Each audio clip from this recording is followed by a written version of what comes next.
estamos falando de um ser que vocês não podem avaliar através de DNA, nem de RG, nem de identidade, nem de fundo de olho. Não há nenhuma possibilidade física de avaliação desse ser, exceto pelo que testifica a Escritura de mim, de que está escrito sobre o Messias. E qual é o nome que está lá?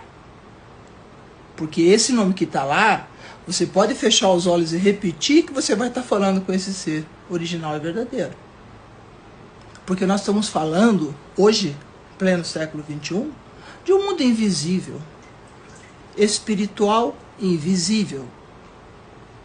Do ponto de vista doutrinário, assim é considerado. E sendo invisível, qual é a única possibilidade de você chamar um ser e não correr o risco de vir outro no lugar dele? Pelo nome. Tanto que ao nome está atrelada a salvação, a vida eterna, perdão dos pecados e assim por diante. Mas que nome é este?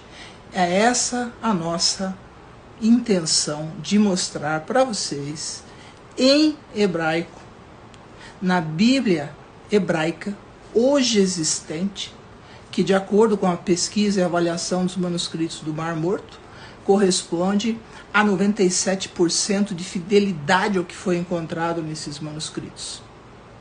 E os 3% não houve erro, é que não há material para contraposição de prova e verificação completa.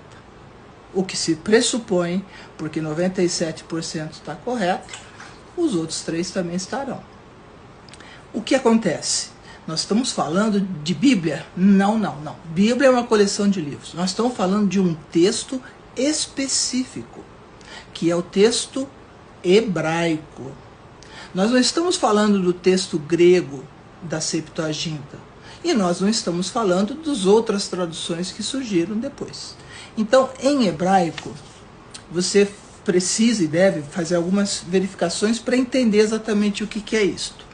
A primeira vez que o nome do Messias é citado no livro Bamidbar, em hebraico. Bamidbar é o que você conhece como Números. Capítulo 13, versículo 16, na sua tradução em português, e 16 para 17 no texto hebraico.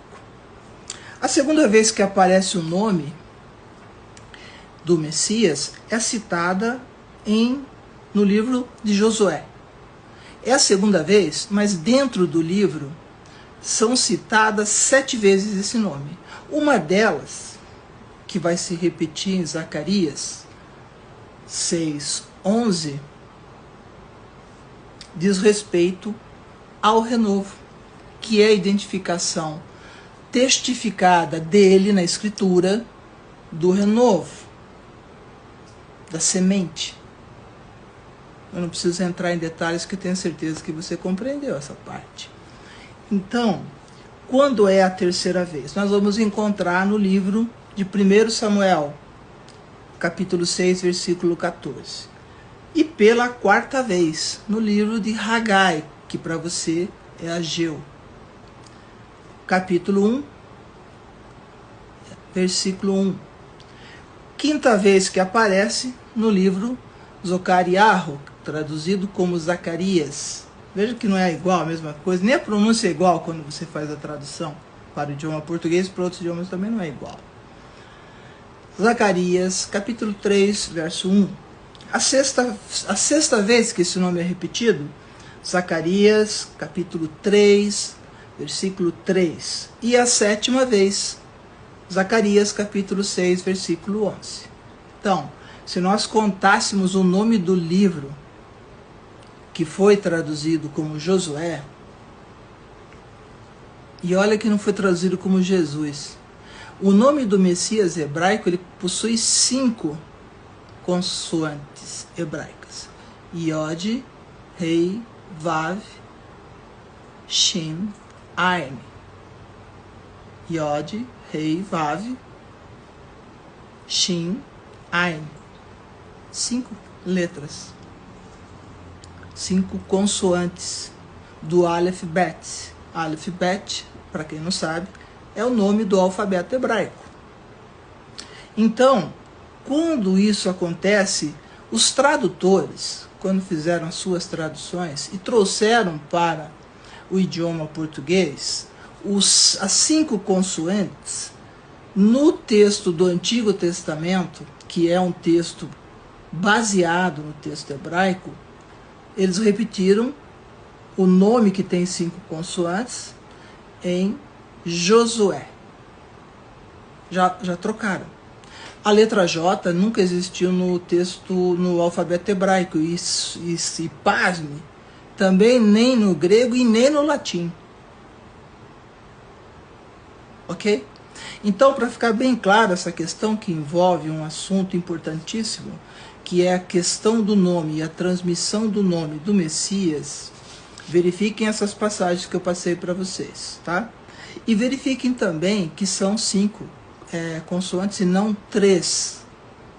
3 consoantes deu a palavra Yeshua. Essa palavra, ela é empregada, na sua maioria das vezes que aparece no texto hebraico, como sinônimo de um verbo salvar ou salvação, substantivo, não como nome próprio. Existe uma vez? Sim, existe, mas o nome é muito comum e não reflete, e não é o nome que tem 5 consoantes, que é o nome do Messias. Ficou bem claro? Então, esse é um ponto importante que eu queria compartilhar com vocês com relação à questão que envolve o nome. Então vamos lá. Se você abrir a sua Bíblia hebraica agora, que nome você vai encontrar para o Messias em todas essas passagens que eu já citei? Você vai encontrar Yehoshua. Não é Yeshua, nem Yeshua.